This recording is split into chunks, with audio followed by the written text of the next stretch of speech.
Well, I do want to dig in deeper, though, on the performance last night, because 36 points, right? Dished out 8 assists. After the game, PG's teammate Marcus Morris Sr. said about his play, quote, "He's playing with a chip on his shoulder. He is making an emphasis of really taking over and being the best version of himself." Matt, I want to throw this to you because you just mentioned that preseason conversation you and Steven Jackson had with PG. Yeah. What do you think it means for the Clippers for him to be playing with this, quote, chip on his shoulder? I think it's important.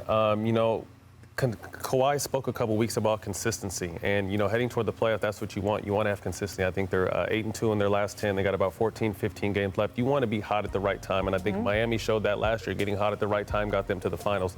They're going to need PG to be this type of player in the playoffs, and I think he's capable of it. I'm excited about this team. I think, from being a former Clipper, there was too much hype on them last year. I was picking them. We're not used to being favorites to win championships, so they've been kind of floating under the radar now, getting their stuff together. T-Lue has these guys playing well, and I'm excited to see what they can do in the playoffs. Yeah, and look, first of all, he's 50, 100 over this six-game stretch. And so, look, there's never been any doubt about how talented he is, like how great he is. Like I said, he was still a top 10 player in the league at the beginning of the season, and people were trying to chop off my head. And I was like, no, watch it what he does. And this is what he's doing right now. He's playing like a top 10 player in the league. Sorry for saying that, but ultimately, I think the thing for him, and I'm glad he's playing with a chip on his shoulder, and I saw your guys' podcast, what he said on that, a lot of it had to do with, in my opinion, when it was all said and done and they had that epic fail at the end, he was like, well, it wasn't championship or bust for us. And it was like, well, it was for everybody that was hyping y'all up. And so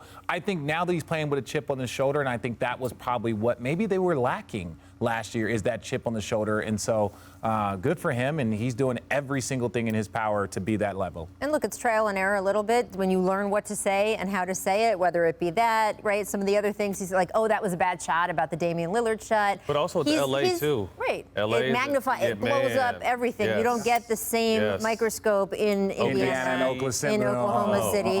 So you learn as you go along. And the things that he has been saying this year, the excuses aren't there. He has been direct. He has taken accountability when he has screwed up. And that, to me, is awesome growth and fun to see. So we'll take a look and see what they do in the playoffs.